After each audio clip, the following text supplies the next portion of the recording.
Hello everyone, Mrhappy here, and welcome to Mondays with Mrhappy, aka Mrhappy Mondays, the weekly Q&A show where you ask me questions and I answer them.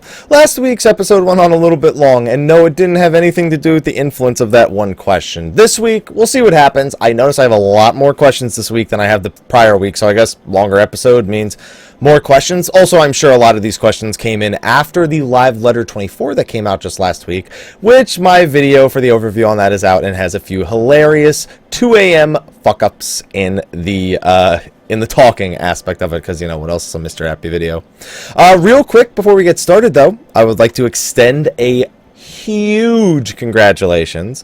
Group 1 in Elysium, let's be clear, that's not the group that I'm in. Group 1 in Elysium cleared Burden of the Father Savage. A4 Savage has been beaten after 34 grueling days of Savage progression.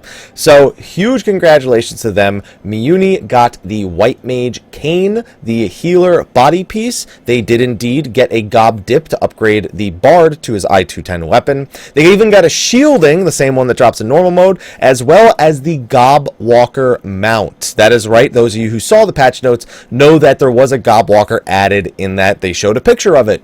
It does fly. Indeed, it actually tucks its like little legs in and then grows wings and flaps them. Almost looks like a beetle.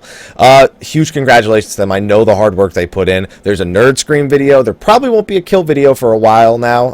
Probably just going to wait till a few more groups clear it. But hell, even I'm looking forward to seeing, what's different, because, I'm progressing on A4 Savage right now as well, and I know the craziness that fight is. I just want to see it. Just want to see the perfect execution that I haven't been able to achieve yet. I'm looking forward to it a lot. But anyway, we have a video to do. We'll talk about that another time. So let's get right into the questions, shall we? So we're going to be doing this like I have in the prior few weeks. In case you're wondering why I look like such a mess, it's because I was honestly sick today. I didn't stream. I didn't work on any videos. I woke up basically a couple of hours ago, heard the news, and now I'm doing this. So anyway, let's get right into the questions. First question: good day, good sir. I hope you have a British accent. It's not British, I don't think. Since I'm not new and don't have a time bonus to give you, however, I'll give you a veteran bonus for Fortune Alexander Savage. Did get some good loot this week. So 2 quick questions. You've said before that your glasses are meant to protect your eyes from monitor glare. As a colorblind player like myself, the glasses affect color. They do when you look at like the normal world. You can see they have a tint to them, and that tint is applied. I barely notice it anymore. When I take them off, I notice it, but like while I'm playing, I don't notice any sort of tint. And if and when Minfilia returns to Scions, what fighting class job do you think she will ever be? I don't know. Make her a friggin' anything useful at all, please. Just something. Maybe she'll never have a class or job. She'll just literally always be, that gal. I don't know. We'll see what ends up happening, though. Next question. Hap Hulk, Mrhappy. I'm not Hap Hulking right now. Do you think they'll ever implement any jobs in 13, or at least take elements from them? I mean, Ruin was a pretty big spell in 13, and that's pretty much the bread and butter spell of summoners and scholars right now, at least in terms of the DPS. But I don't know, because they kind of... they weren't even really jobs. They were more like they fulfilled a role, and that it was almost the name of what their role is. Like, I'm a protector, I'm a saboteur, I don't even remember all the names, it's been so long. But I don't think they would ever implement a job that's literally taken from the names of those ones from 13, as opposed to just implementing the same ideas that those roles can fulfill. The thing is that Final Fantasy 13 has mechanics that don't really make sense in 14, like the whole building up the AP gauge. I don't think we would ever have a job that specifically charges the limit break faster. That seems kind of strange to me. But I won't ever rule it out. I mean, with Machinist and Astrologian, they've shown us they're really ready to go with the off-the-wall stuff, so you never know what exactly they're going to be going with. Next question. Hi, Mrhappy. Hope you're having a great Sunday. Not a first-time asker, but still, please have some poetics for your descent. You know what? That's kind of you. I will accept those poetics. For my question, I'm an Australian player with my main on the Moogle server on the Chaos Data Center, while I'm happening players in Europe are getting a proper European data center. I am concerned what this will do to your already terrible latency, as the data center will be moving even farther from where I live. I guess it depends on how far into Europe, because it could just mean that, like, let's say this is Australia, and like I'm looking at Australia, and you have Asia here, and you have America like way over here. It could be traveling this way right now. It could just travel this way you know, I'm not very good geographically, but it could just end up traveling the other way and end up having the same latency, just in a different direction. I feel for your pain, and pretty much unless you ever get access to unless you ever, like you said here, decide to go to the Japan server, it can be pretty rough. I know Tonberry, I know a lot of English-speaking players that go to Tonberry, but most of them have some sort of knowledge on the Japanese language. It can be pretty rough, but there is some population on the Japanese servers that speaks English. You just really have to reach into the community and try and find those people specifically, as opposed to just making a blind server transfer. And I can't tell you what to do, man. I will never tell you what you have to do. I'd say wait. I mean, we still have about another month and a half before the European data centers get here, so I think it's a good idea to just wait it out, see what the result is, and then make a decision later on. Next question. Hey, Happy. I think I said in the last video, but congrats on the anniversary. Yay! Of course I'm happy about it. Anyway, I have a question regarding Red Mage. Want to get your opinion. Thanks to help us on the forum. You fuxed their idea? You fixed it. Okay, you and I are real close on the keyboard. Don't worry, I've made that mistake before. In the idea, switch between melee and magic in order to do max DPS, similar to transpose for Black Mage. This was before the expansion. While the idea still seems sound, I know some people might feel they lack healing. Honestly, I don't think that's an issue at all. Whatever they do with Red Mage, they'll do with Red Mage. I don't think Red Mage has to have healing. The problem is Yoshi P seems to think they do. They need to be some sort of White Mage, Black Mage, melee hybrid. And I think that could, I mean, the thing is, you can give them that utility as a DPS. Give them that could be, you know, the Red Mage thing. You know, they have a short, like a goatish regen effect that they can give to somebody. And, you know, sure, they're a DPS, but they have this additional utility. Kind of like how a paladin, you know, they're a tank, but they have clemency and they have stone skin, and you know, it could almost be like that. It's really hard to say, but I eventually don't think Red Mage is going to follow down the path of having any healing abilities. I don't think they can make something that has this many different ways of contributing to the party without basically pulling in a vanilla astrologian effect where it's useless in all those categories just because it's not as good as the jobs that are already there. But you having the suggestion of it being that swapping between melee and magic, I think that's a good idea. It's just a matter of that one form can't be better than the other, and it can't be worse than the melee or the ranged at any of that, because the big thing is, it's melee, it has to be less effective to compensate for the fact that it is equally as effective at range. So then you have to come into question, is it going to be balanced, is it not? But there's so many things that can make it difficult. But if you're concerned about maintaining the lore, yeah, I guess I'd suppose if they could cycle through these three forms like you suggest, you just have to be careful. Ultimately, they did say they are interested in implementing specs, so you can do something like be a DPS paladin versus a tank paladin, and it's just that you toggle it on and off. Am I a tank? Am I a DPS? And it adjusts your abilities accordingly. They've mentioned a spec tree as well. If they eventually go down that path, that is when Red Mage will be perfect to add. If they ever decide to add specs, then Red Mage fits in the game beautifully. I don't see any issue with Red Mage. It's just the way it is now. So we'll wait to see if they eventually go down that path and then decide to implement Red Mage alongside of it. Next question. Hey, yo, what's up, dog? Sorry, I had to give it a try. Yo, Brad, this is a very important question. I'm scared of Reddit. I'm a scholar going into Savage, and yeah, I DPS as a healer. Good on you, man. I really mixed feelings about it, though. I tried best optimizing rotations and dot uptime. I even learned how to play Summoner. Here's the issue, though. Sometimes I feel like I'm missing out on some of the action. I want to solo heal things, too. Our White Mage also wants to DPS, and she's pretty good at it as well. So we said, meh, let's both DPS. That's what we do. Risky, but yeah, we both DPS. Is that a good thing to do? Yeah. I mean, it depends, because the White Mage will eventually take over the aspect of I am solo healing, you focus on DPS. It's bound to happen at some point. At the start of the fight, though, with, you know, full stone skin, you know, an Eloquium on the tank, a regen on the tank, a sucker on the party, that should be literally like 20 to 30 seconds of like full-blown DPS. Maybe a Tetragrammaton, maybe just a Cure 1 at some point just to get them topped off, and a recap and a recast of the regen. As someone who doesn't actually play healer, I'm not going to tell you this is what you do on every single fight.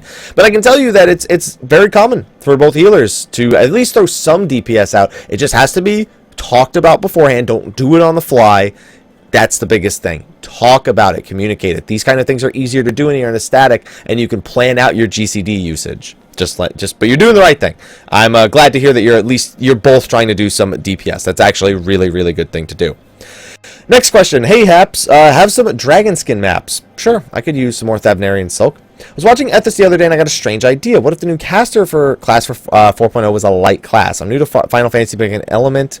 Oh, you mean like they use light abilities? Almost like, imagine if like Banish and Holy were kind of just strictly on a DPS job. Always a possibility. Like I said with Astro, they are completely open to like these off-the-wall ideas. Just a matter of implementation that matters. I recently got Dark Knight to 50. I found it easier to keep health up. However, I found that Bloodbath restores HP. I feel that Bloodbath restores enough HP like Warrior. Do you think they could buff it? Okay, so here's the thing with Bloodbath.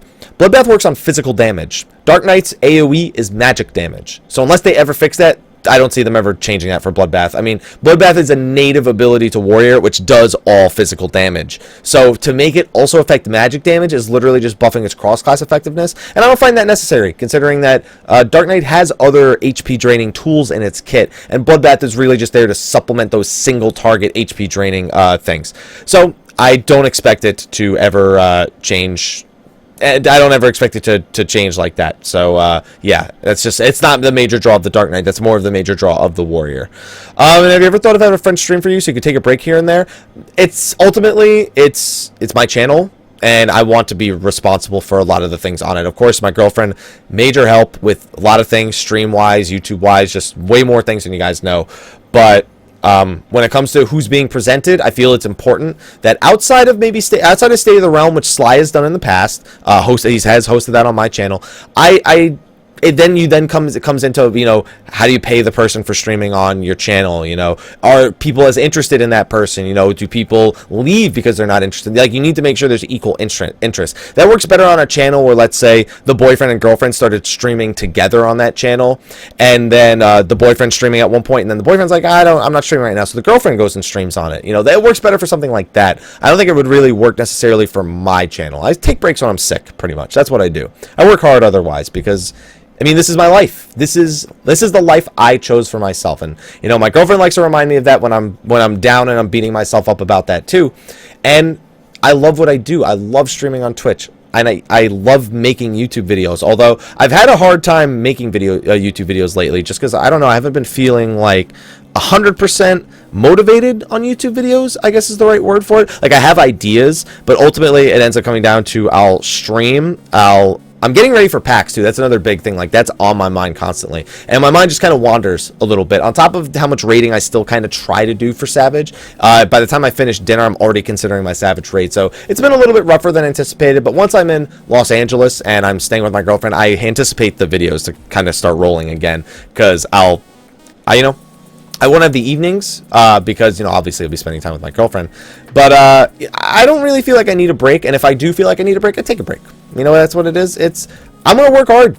Like, that's just the bottom line. I'll work myself to death eventually. But don't worry. I'll make sure that I come back from the dead and make a video telling you about how death was. And it'll be 20 years long. Got it.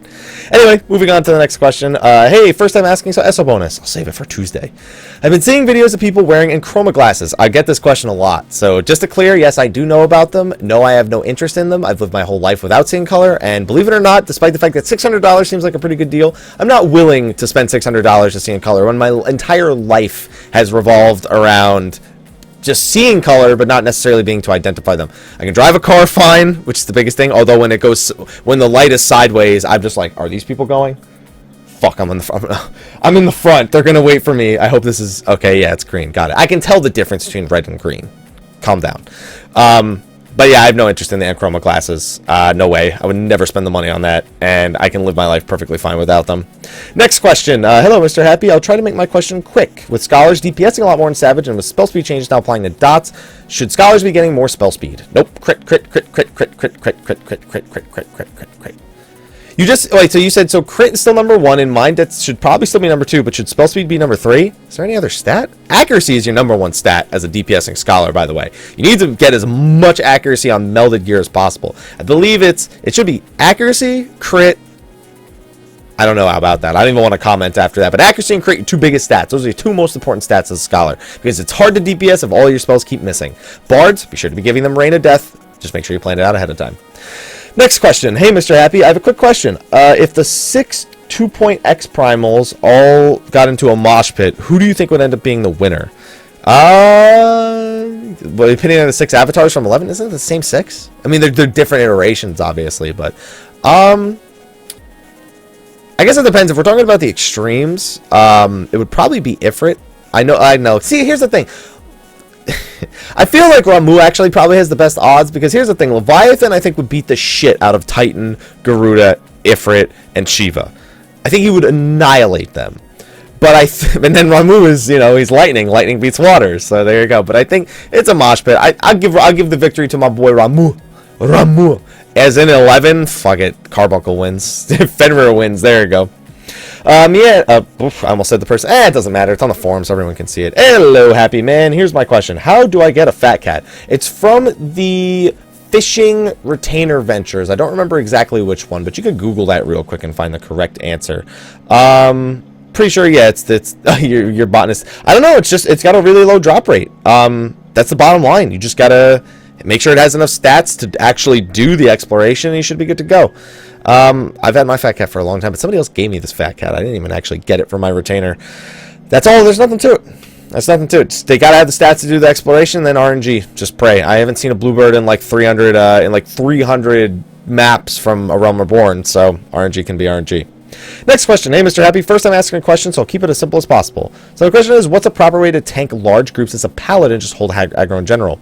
Flash, circle of... Whoa.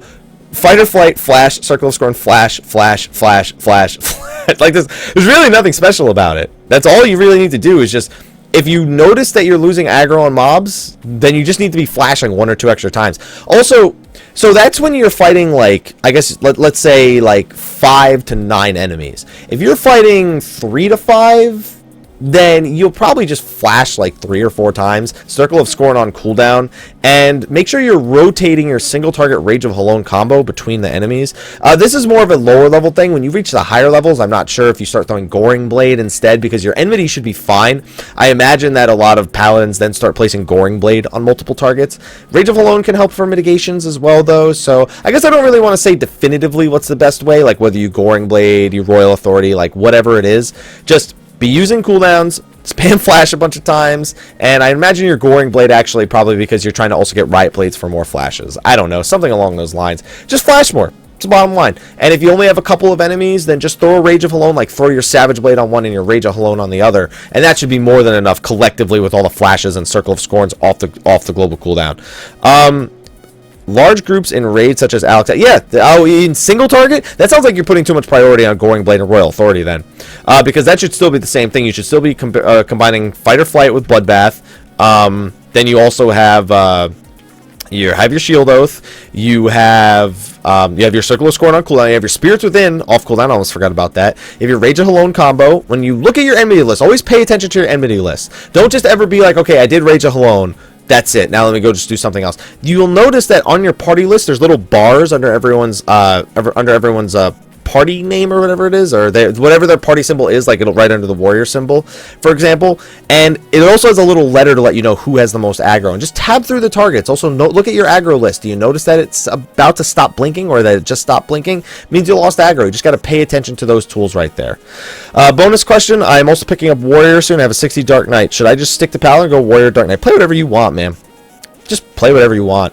Some people talk shit about Paladin. Paladin's good. You can beat A1, 2, and 3 with that. Just play Paladin, dude.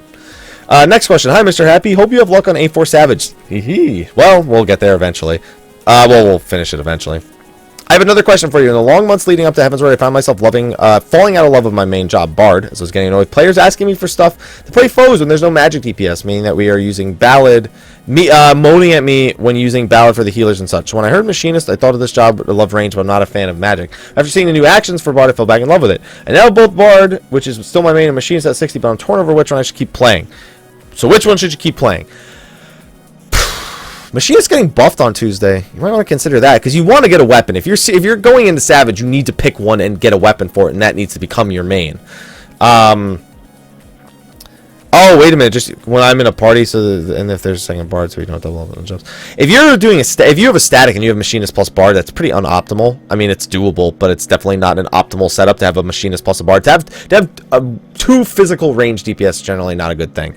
But other than that, what does it matter, man? Just play whichever one. So you don't know which one you like better. They both play pretty similarly. Do you like singing songs? Do you like placing turrets? It's gonna come down to that. I personally would probably prefer to play to place turrets. I mean, that's just me. And with Machinist getting some buffs on Tuesday, you might find yourself enjoying it a little bit more now that Quick Reload is having its cooldown reduced. Next question. Let's see. I'm going to have to start picking out certain questions because this one's going to take way too long unless these questions start losing oomph. Next question. First timer here, so I have an SO bonus. So I've been thinking about your comments in regards to monks being a more selfish DPS, and was wondering if making mantra more potent cooldown would be the right direction. No, it's not. Here's the thing. Almost all fights are calculated out to be done without mantra, and adding a mantra to it, if you add a 5% mantra, it doesn't reduce the number of spells you have to cast. If you have the 20% one, it might reduce it by 1, but ultimately, most of the times, you're not just going to switch to Cleric for 1 GCD. You're still going to stay in the healer stance. You can save a little bit of MP, but it's mostly negligible. It's very rare that that becomes a game-saving thing. So they're it seems like they're buffing their selfish DPS more coming up on this Tuesday. So I think that works okay, because the biggest thing is that the raid DPS contribution of a monk is not higher than its 2 counterparts. So, which is pretty funny, because it used to be like the whole monk contributed more with Dragon Kick than Dragoon did with Disembowel, but that's not the case anymore. If they can buff it to the point where it levels out, where you can have one and it's like, okay, my personal DPS outweighs the raid contribution or equals the raid contribution of this other job, then it might be better. With Grease Lightning's duration going up also, it makes keeping the stacks easier when you need to do mechanics, and they aren't situations like when you're using your Grease Lightning stacks, which is good because it means that you'll be able to save it through certain phases without having to build them back up. Curious if they're just going to make Grease Lightning the PvP duration, which I believe is 30 seconds. That would be pretty crazy. But I don't see them doing much in terms of adding more blunt damage jobs, especially not anytime soon. That wouldn't be something till at least 4.0, and even then I'm doubtful at the very best. So yeah, I mean, the only thing I think is that they're just gonna give Monk more deeps and be like, that's gonna be the outweigh. That's what it's gonna do. Next question. Hey, Mr. Happy. Happy Sunday. Q&A. First time commenting, so SOs. Red Script, Manifesto, Luck, Drop Bonus. Gave me everything. Damn. What mythic weapons would you like to see implemented? It's a Final Fantasy 11 question. I don't care. I mean, ultimately, I want to get my A4 weapon well before I ever see an I-210 relic weapon. So, whatever. I want the weapon to be good. That's all I want. I just want a good weapon. I can really care less what name or lore behind. Like, I'll care after they're already there, but I'm not going to have any preference. I just let them do what they do. There's no more unicorn shit for bards, all right? I don't even play bard anymore. I feel bad for them, all right? PvP gear, I'm looking at you. I'm looking at you right now. All right, I'm going to have to start taking select questions from each one, and since I'm doing this live, obviously I'm just kind of winging it, just being like, yeah, I'll take this one. So I'm going to take this one. Happy Sunday, Mr. Happy. This week I've got a question I've not seen answered anywhere else. To be honest, I haven't searched very hard. I've been playing Final Fantasy XIV since 2.1 as a bard, and currently the only job I've put any significant time into. While I'm sure they're an absolute minority here, I absolutely love the changes to my job. Hey, I agree. And I can benefit more from knowing the mechanics of the fight and when I need to move compared to when I can just run around all willy-nilly, as I like to say, sorry, and not have to really pay any attention to the enemies we're doing. These bloodletter procs annoy me slight bit, but with their timing though, and when I can't use them, my question, however, revolves around a single skill, Iron Jaws. It states that the help text that the skill resets the timer. Okay, I think I know where this is going. This doesn't extend your fully buffed dots. It re-snapshots your dots. So you can't fully extend your opening dots for the remainder of the fight. It'll check what dots you have when you casted Iron Jaws and apply those to your dots, or buffs that you had, and apply those to that. It doesn't extend your fully buffed dots for the entire fight if you manage to keep it up. I should have figured that's where the question was going, because that's a fair question to have. Alright, next question. Hello, Mr. Happy. Long ago I saw your lore video about the Asians and Zodiark. It kept me thinking. Would you say that Zodiark might be Kefka related? No. We are not going to see Kefka in this game. The only reason we saw Cloud of Darkness is because it was such an ambiguous villain that it had no real impact on the story. And even then, it was an impact on the Final Fantasy XIV story drawn from Final Fantasy III.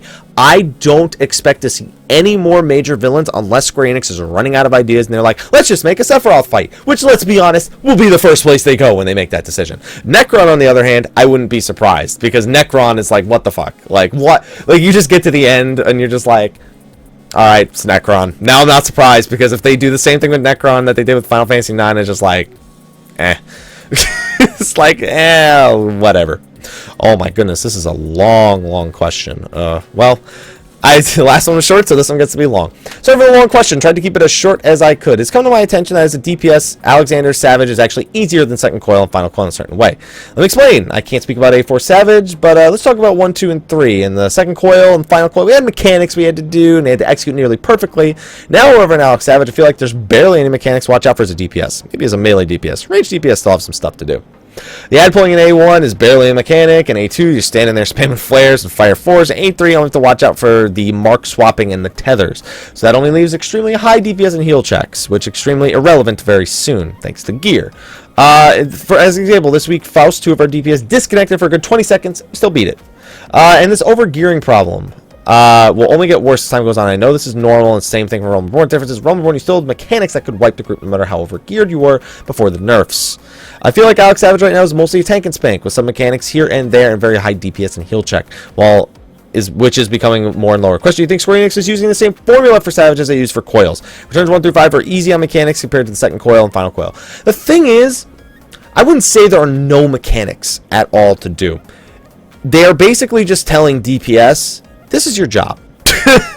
You need to be putting out some fucking good DPS right now, alright? The problem is that then healers and tanks, it's such a check that the healers and tanks are now being stressed for the DPS as well. There's pretty standard mechanics. You know, you have the tank busters for the tanks, you have the healing thing. Because here's the thing, a lot of it falls down to DPS responsibility, not mechanics. Like, for example, if you're a DPS and you get selected with hydrothermal missile in A1 and you pop blood for blood, you're an asshole. So don't do that. Don't do that unless your healer knows you do it all the time and is giving you extra heals because for some reason you guys decided to do this. Also have the responsibility of using a shade shift or a mana wall or a keen flurry on those things. A2, you don't know how many times I've seen DPS just completely butcher this fight because they are just misplaying the order of the mobs they're supposed to be attacking, or not properly utilizing their cooldowns. The mechanics are very simple in A2 to begin with. You know, the healers literally just heal in A2. It's barely even about their DPS. The tanks, they just tank. That's all they do. There's nothing special. A2 really is nothing fancy outside of the Gobwalker. The fight is super straightforward. All the mobs have mechanics, but they're all Gobwalker mechanics. So I can understand what you're saying there. And honestly, A2, whoever's in your Gobwalker, they fuck it up, you're going to lose. Or if the DPS aren't good enough, you're going to lose. Or if the healing isn't good enough, you're going to lose. Or if the tanks don't use their cooldowns, you're going to lose. A3, there's a lot of shit going on right there. A3 has personal responsibility for Protean waves, all of them. Every Protean wave is personal responsibility. Sluice, personal responsibility. Then you have splashes, that's everyone. Although, again, blood for blood during inopportune times can really screw you. DPS, again, Hand of Pain, just mostly a DPS thing. Although the big thing there is that, again, healers and tanks are throwing out extra DPS there as well. Properly passing Digititis, that falls on the 3 people that end up landing with it. Personal responsibility. Although you could argue, depending on the strategy, that the DPSs have to do shit, and it's up to the people who are grabbing. It depends on the strategy. Properly maintaining the targets, not spending too much time not fighting on the targets, killing the ads fast enough, stunning the ads in the second phase, making sure to not stand next to the drainage tether target, which sounds like a stupid easy thing to do, but you'd be surprised how many DPS are just like, oh shit, drainage tether. Then you have the final phase. You have making sure you do the marks correctly, you have making sure that you spread out for sluice correctly, make sure that you pass digititis correctly, make sure that you position properly for Protean wave, both the first and for the second one. You have to make sure you're properly pooling your cooldowns for the hand phase. You have to make sure that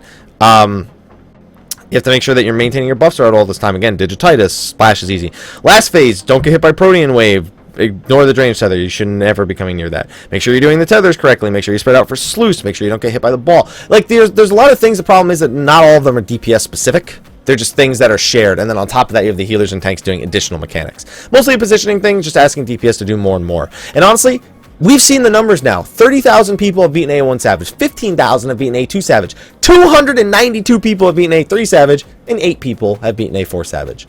So I wouldn't say that even gear is necessarily going to undo these things. It'll only feel that way for the people who are rating pretty hardcore. Even the people who aren't necessarily like hardcore rating. People who are actually still rating and their static groups haven't broken up yet, pretty much.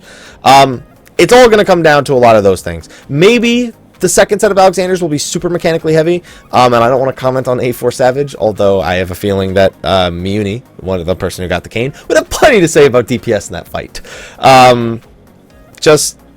don't know. I don't think Gear is going to necessarily... For the groups that are really trying, yeah, Gear will eventually fix some of these issues, minus A4 Savage.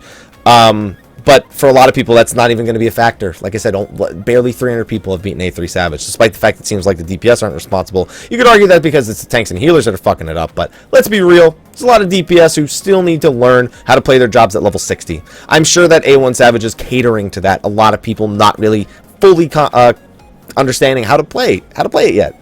And I'm sure that's a factor that went into there. Maybe we'll see more mechanics. I just don't expect them to be like the crazy, super crazy mechanics. Most of the mechanics in Alexander have some sort of random element to them, and those are the ones that they want you reacting to. All right, long-winded question. Next one. Hey, Mr. Happy, I haven't asked the question since my first time, so I gave others a chance to ask the question. But on the latest LBR podcast, a topic came up that I would love to hear your opinion on.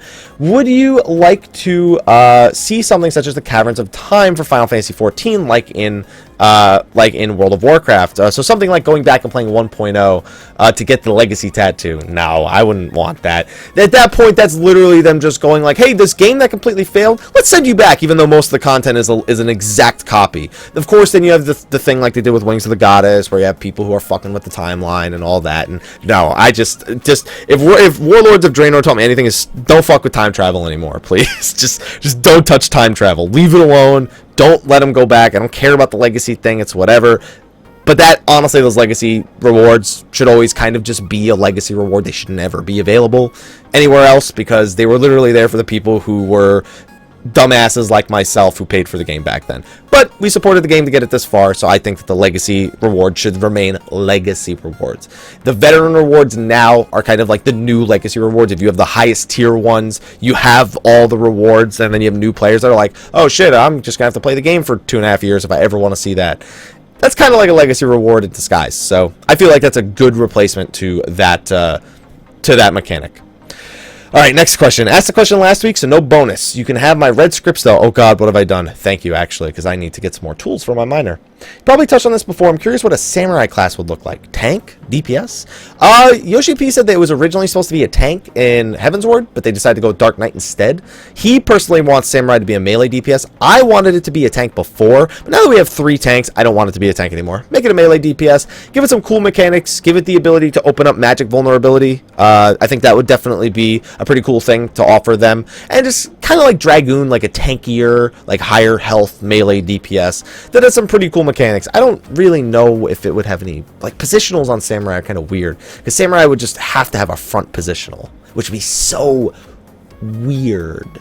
That would be pretty cool, though. Imagine being a samurai. You have a mechanic that makes you take no damage, but it's like once every 2 minutes. So you go in front of the boss to eat a cleave, and you do that as part of your DPS rotation. I'm talking bullshit right now. Regardless, I want it to be a melee DPS, and of course they would have great katanas, two-handed katanas. That's gonna be their only weapon. Ooh, sorry, I hit this right here. Sorry about that. I got too excited over the samurai question. Next one. Hey, Mr. Happy, newest viewer, first-time poster, so take that ESO bonus. 2 quick questions. Do you have any advice for a filthy casual? Come on, man. Who maybe wants to get into more hardcore raiding? I'm maining in Black Mage on 2 different characters. I do decent DPS, but definitely not Savage level. That's your first step. Work on your deeps. That has to be the first step. Especially if you want us to call it hardcore raiding. Like, for all I know, for hardcore raiding, that could just mean to you doing Savage. If you want it to be like, I want to be on the cutting edge, then you definitely can't have that level of doubt in yourself. I don't do Savage level DPS. That's your first thing that you got to work on, because people are going to look at that, and that's going to be their judge of whether or not they allow you to play in their group, especially if that is your role for Nin and Black Mage, is doing DPS. Work on that first. Second question, do you think we'll ever get anything similar to Besiege from 11, where the Beastmen are attacking the city? Yeah, I think it's totally possible. That's something that's super feasible to put in Final Fantasy XIV. The question is, it's rough, because I'm sure that they have a thing where they're like, well, if we make the cities getting attacked and a new player just joins the game and they need to go talk to an NPC for a quest, they're fucked, because we're in the middle of this entire battle. So there is that drawback. Of course, there is always the option to make it its own instance, like add a new zone to Ul'dah, Limsa Lominsa, Ishgard, whatever, and then just like, oh, they're trying to breach the gates, and then if they breach the gates, something needs to happen. And I don't think they would ever do it like where they kidnap NPCs. because, well, let's be real here, that would never fly in this game. But I don't think there's anything stopping that. I don't think there's anything stopping some sort of besieged-like event, to be honest. And it would be pretty cool, in all honesty. Really looking forward to Sky Island exploration. It sounds like a better version of Dynamis, like a tempered version of Dynamis almost. Next question. How's it going, Mr. Happy? First time asker. I'd just like to ask which DPS I should go with. This is an unanswerable question. You've already gotten Machinist to 50, and I'm working on my Dragon. I don't really know which I like better. I really want to have a DPS that makes me check into the fight and not doze off. Really, if you want to play a DPS correctly, that's any DPS. Like, you have to learn to play whatever DPS you select. And that's the reason why the DPS you learn to play should be the one you enjoy the most. And I know that's hard to find out because you have to level them to find out if you like them. So, I can't tell you which DPS you should play, man. That comes down to personal experience. That's not something you should have somebody else determine for you, because if I make a decision and you like, I don't really like it, then it's like, I'm sorry. It's just the one that I decided to tell you to go with. I think you need to just ultimately decide for yourself. Next question. Hi, Mr. Happy. Sorry for no bonus when you answered my question last week. Didn't think you were actually going to read it. Oh, come on. Why ask a question if you don't think I'm going to read it? Just your honest opinion. Do you think Final Fantasy XIV should have Alice return to the main story? I feel like they brought her in and threw her out of the game because of Coil. And thanks for answering my question last week. Makeup bonus times 100 for the feels. Yeah, I mean, she's got to add something. I mean, Nail and Alice both kind of just walked off, and they're just like, we'll see you later, and then they're just cliffhangers at that point. Alice is gonna return at some point. She has to. She can't literally just be like, yeah, well, I figured out the secret, so fuck you guys. I don't care about trying to save the realm anymore. I got my own shit to go do. And then, did I say Nail? I meant to say, what's his name? What the hell's the guy's name? I can't remember his name because I did. Oh my god, how did I forget his name? Oh, not Gaius. Nero. There it is. I was thinking Nail. Nero Tolskeva. There we go. Nero's got to come back at some point too, because maybe he'll come back with the Void Arc, because I mean, let's be honest, Noah is going to be a part of that as well. So maybe he'll come back again. We'll see. He's craving power. He's still craving power. Well, sort of. He threw the power meat. He threw his scouter that's at over 9,000 into the crater. So we'll see. Holy moly! Wow, that is a huge question. It's a 3-part question. Is this even a question? I'm like, there's a lot of stuff. Okay, here's the first question. Here's the one thing that is literally a question. Here's the question. Who do you think will be the next Silent we save? Thancred. Yoshi P literally said at the 14-hour broadcast, I'm not going to say who the next character we save is. Let's just say they took an arrow to the knee. We might as well have just said it was Thancred at that point. So, Thancred, which makes sense considering that Thancred and Y'shtola both fell together. So, since he was trying to teleport them both, that's probably the easiest one to find. So, yeah, I'm going to go with Thancred. As for the second section, which I read through pretty quick, doing an In the Life of Mr. Happy. Interesting. Suggesting maybe I do an In the Life of Mr. Happy. I mean, maybe. That could be one thing. Like, I'm kind of still in the middle of this recording, trying to decide if I want to then record a follow-up video to do sort of that personal thing I said I might start doing. I have such a hard time. You know what? Why don't I make a video about why that's a weird video to make? Because otherwise I'm going to spend the next 20 minutes talking about it in this video. So just know that I'm considering something along those lines. I've spoken with my girlfriend about it. So maybe we'll see it in the future. Next question. Hey, Mr. Happy, first time asker, but you don't get an SO bonus because we can't clear.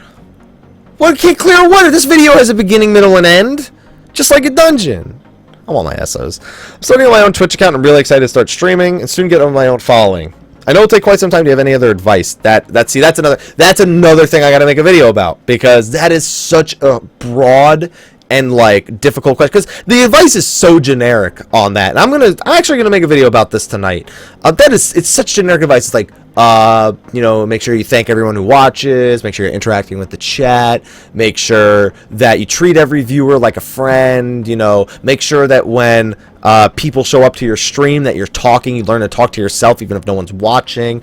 Don't go in with high expectations. Don't go in like, I'm gonna make this a career. Like, there's so many generic things I could say. And that's just the thing, they're all generic. I don't even, everyone will give you the same fucking advice. Maybe I'll just make a video separate with my own, like, full-blown opinions, like, real opinions, not just the generic advice. Because I think it's a video at this point people really want. And it's been something that's been asked a million times before. Don't worry, I'm not upset with the question, but it does remind me that these are things that, like I said earlier, like, I've had the ideas to do the videos, I just haven't actually done them. Alright, next question. Why did you leave your old static? Wait, edit, love the Kevin and Hart impressions you and Sly do from time to time. We did more. She wasn't ready. You mean that one? Why did I leave my old static? So, we were in the middle of progressing through Final Coil Bahamut. Literally, I think it was the night or the night after it came out. And my static I had high expectations of, because there had been a lot of drama beforehand, because I had kind of wanted to leave that free company for some time, and I felt like they kept trying to like do things to keep me there, which I kind of wanted to do because I had lots of friends on Sargatanas. I had lots of viewers who had made characters on Sargatanas. People had transferred just to be on the same server, just because it was like it was a bustling thing because a lot of people were coming. But ultimately, I got tired of certain things that happened during raid, and I got tired of what seemed like people didn't care.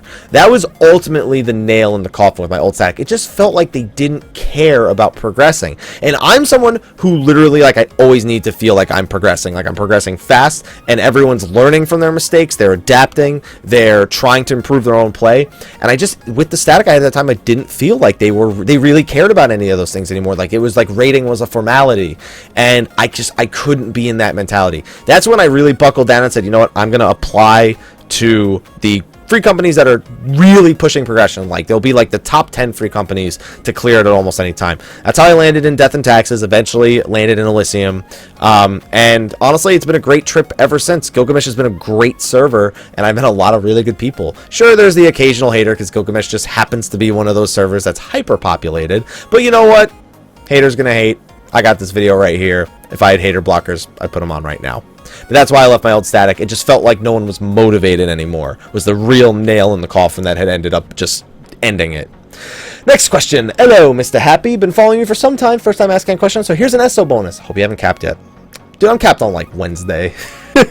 Actually, yeah, I was capped on Wednesday this week. Lately, I found myself becoming uninterested doing Alex Savage with my static, as the two things I love about endgame raid have been provided by Alex story mode: new gear and new lore. I'm thinking about leaving my static to focus on other things. What do you think? Should I stay with my static? Currently we're on A3 Savage. I just dread showing up first static. Is this common? We have a decent static and beat Final Coil Bahamut before Echo, but lately till all the endgame excitement just become kind of meh to me. You're not the only person feeling that way, and I don't feel it's unreasonable to feel that way. That's kind of like the wall. Okay, so way I interpret this, and I keep saying I want to make a video about these things separately, because like these are points that people won't hear from me because I'm expressing them in this video, whereas if I had made a video on their own, then people might hear me express this opinion more often. So like you said, story and gear both come from story mode. This is actually something LBR has talked about in great detail, why they don't agree with a story mode. Because if you make this middle tier raid and then make a hardcore raid, people have to work through the middle tier raid to get the lore, which is actually an honest piece of motivation for them. And then Savage is there for the people who desire the ultimate challenge. The thing is, Savage and Normal now, Normal is so easy that when you get to Savage, it's the same fights, which is normal when you're making multiple difficulties. Let's be real here. Most of us do the hard modes of like the primals in the main story just to get to the extremes because we're excited to do them. The thing with Savage is that the challenges are on a much higher level than the extreme primals. They feel much less attainable to some people. And on top of that, it is the same gear, even if it is an item level upgrade. I think at this point we've seen item level upgrade isn't the only thing that motivates people anymore. People thought that was all they would need to be motivated. But it's like, it's exactly what you said. It's just that It's there for the people who strictly want a challenge. And if you aren't one of those people, I don't think you should feel guilty about not wanting to continue progressing. I don't think that's an unreasonable thing. The problem then becomes when you're no longer interested in this Alexander Savage, and 3.2 comes out and you're then re-interested in the new Alexander Savage. What do? Because you don't want to be that person that keeps joining a raid group, then leaving for another one, because, you know, leaving and then joining another one, then you leave, join, and you don't want to be that person. I think maybe you should stick it out a little bit longer, but ultimately, you do what you want to do. You don't have to raid if you don't want to. You can, if anything though, don't just leave and leave them in the dust. Tell them you want to leave, wait till they find a replacement, or work on finding your own replacement and trialing them yourself, and then leave. Don't just be the guy who's like, I'm out, peace. Like, you just don't want to be that guy. That's just, and anyone out there, if you are considering leaving your static, do that. Do the right thing. Don't just leave them high and dry. Play with them until they find a replacement, or you find an adequate replacement for yourself, which is hard to do. You'll still have to run it by your raid group, but it's definitely better than just bailing on 7 other people. Whew. Alright, next question. Hey, Mr. Happy, I have a couple of questions for Mondays with Mr. Happy. 1, with the new Relic Zodiac weapons coming out, do you think they will require a lot of grinding? Yeah. Yeah, the Yoshi P literally said, power for time. That's going to be the theme. That's always going to be the theme. It's a grindy alternative to an endgame weapon. That is what it is, bottom line. Second, how many Primal fights do you think we'll have at 3.x? I don't know, because it seems like we're not getting a new Primal in 3.1. It just seems like we're getting Singularity Reactor Extreme. We'll know that for certain soon, but we might not have as many as we had previously. We might only have 4 or 5, really. I guess it depends on what you define, because we technically have 4 primals right now. We have Alexander, we have Singularity Reactor, we have Bismarck, and we have Ravana. That's if you want to view all those as primals, which honestly, Alexander is not really a primal encounter. So we technically have, I guess you could say, in a way, 3 right now.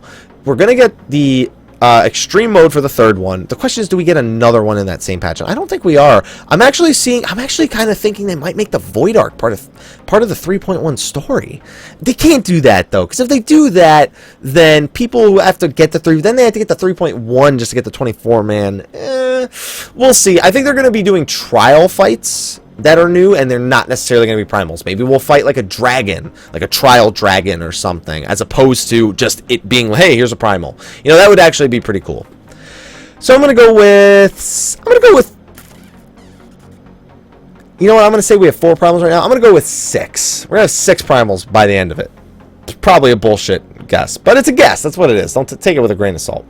Next question. Hi, Happy, long-time viewer, first time asking. You were saying Monk is very selfish DPS, and I agree. I have to have one in my static, and it's frustrating playing Bard and missing my piercing buff. I know that feeling. I've been a Bard before. Wouldn't things be fixed if the Monk was more desirable by making machinist blunt damage? No. Sadly enough, no. Because they still don't have Battle Litany. That wouldn't be enough. Still don't have Battle Litany, which is godlike.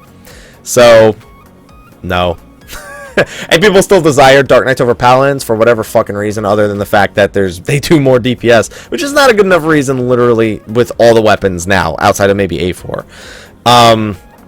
No. I don't think that's enough. Also, a bullet is really, it really doesn't make sense for a bullet to be blunt damage. Yes, a bullet is rounded on the end, but it pierces through the body. You know what I mean? Like, it doesn't really make sense also. Alright, we have a few more questions left here. This video is already running longer than I had anticipated. And yes, I know, people don't mind the long videos, but I have things to do as well. Remember that. Alright, next question. Hey, Happy, I'm sorry to ask this, but can you please talk me out of wanting to switch my main from Ninja? The buffs on Dragon and Monk's making me crazy. I want someone that is an main to talk me out of it. You're not going to get much of that from me, because I am kind of the idea that Ninja... Well, okay, here's the thing. Ninja's a very different kind of melee DPS from the other two. They still pull out good numbers. They have great raid utility in Trick Attack, Goad, Shadewalker, Smokescreen. I know people laugh at the last two, but I use those a fucking lot in Savage, okay? So, I'm going to say they're really great. But that's the thing. They're almost like the Bard or Machinist equivalent of a melee, but they still put out really good DPS. You just got to worry about the Mudra latency and how much of that raid responsibility do you want versus, I want to do deeps. Give me deeps. So if you really like being the guy that everyone goes, yo, gold please, and then you'd be like, yo, this trick attack, got this combo, got my dots, oh, look at all those dots, oh, look at all that damage, and then you got the black mage like, yo, 12k crit, and you're like, you're welcome. And being ninja's pretty cool sometimes. Alright, and this is actually going to be the last question of the video. I don't know why I just, like, had a seizure, like, at the very end of that. Like, I was like, actually, that's a stroke. Anyway, hello, Mr. Happy. I've been watching your videos for a long time. You've helped me a lot. This is my first time asking you a question, and I wondered if you could help me out a little. I've been wanting to get into heavy rating for a while. This is a very common question. This is why we actually did a lot of State of the Realm episodes about rating, because this is a very common question. But I was never up to that high pre-Heavensward. I was hoping in the expansion I could get caught up with the raiders. Unfortunately for me, I had applied for the server's major raiding free company, got turned down. Problem is that I thought I was a good healer, but I was able to, and was able to do raids, but according to them, I'm still lacking a lot and something to improve, and before I'm really ready. It was a major blow to my ego, and I've lost some of my heart to play the game because of it. I was wondering if you ever had something like that happen. You know what? Here's the thing. Some people like to say I reach higher than I really deserve to be. Like, I'm in Elysium. The free company just got world first. Did I get world first? No. And I have to make that abundantly clear to people, because people sometimes see, oh, Elysium got it, so then they congratulate me personally. And I'm like, no, you need to congratulate the free company. I didn't participate in this. Sometimes you say the victory is for the free company altogether, but I personally feel that they people killed it deserve the thank you. However, I was world 6th on Alexander floor 3 Savage. And I still feel that to be a pretty decent accomplishment. Could have been world 3rd, but it ended up being world 6th. At least it was beaten on the 2nd week, which was the most important thing to me. But back when I played like 11 and I played World of Warcraft, I took my time reaching those steps. Like for Final Fantasy 11, I originally applied to it was a decent link shell on my server, and you know, I kind of played it off, you know, like I was like, yeah, you know, I'm not like super hardcore or whatever, you know. I play the game a lot, but like I don't like sitting in one place for 3 fucking hours, or I don't like, you know, Dynamis for 4 hours when I got schooled the next day because I was in high school at the time. And you know, then World of Warcraft, like I just pugged everything. I was like, yeah, you know what? I don't know. I don't really feel like I'm good enough to be in a raiding guild. Eventually, I was good enough to get in a raiding guild though, and I had to prove to them, because they literally, when I first joined, said I wasn't adequate enough, and I was in trial at that point. And I was like, so you know what? I buckled down. I watched a few videos. I learned a little bit more about my role and my class and ways to maximize it. And by the end of that, they were like, "Wow, you really improved." And I got the spot over the other group. And then I was part of a 25-man hardcore progression rating group back when Cataclysm first came out. And then I transitioned into 14, where I looked at rating and I was like, "This is like, I can do this. This isn't that bad." And I learned at first that like, yeah, I could do the mechanics really soundly, but I didn't know enough about my DPS. So then it's actually been a slow tread to me to get to the point where I am now. I haven't, like, as much as I've always like jumped into raiding right at the start, and I've had very early clears for like first coil, second coil, third coil. Like, I've stayed in that zone.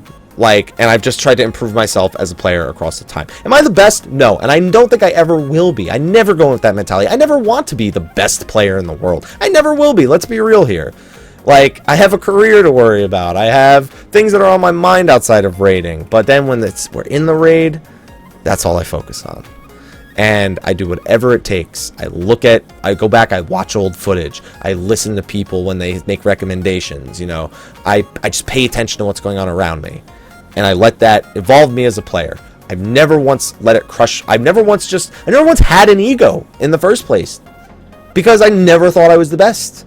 I've just been the person people listen to, which is kind of strange if you think about it in a way, but that's just the way it ended up working out. And you just can't let it crush your ego, man.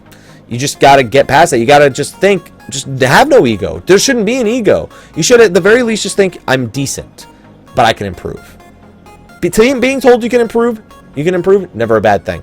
Because guess what? That's a whole nother experience of vertical progression. Learning is vertical progression. It's real life's way of vertically progressing. So anyway, I'm going to wrap this episode up with that question. Go get this rendered, get this ready for tomorrow morning, because I'm really tired. I'm still a little bit sick. So anyway, thank you for watching, everyone. Thank you for the questions. Be sure to ask your questions for next week in the description of the video. That's how tired I am. I can't find words. I almost at the comment section again.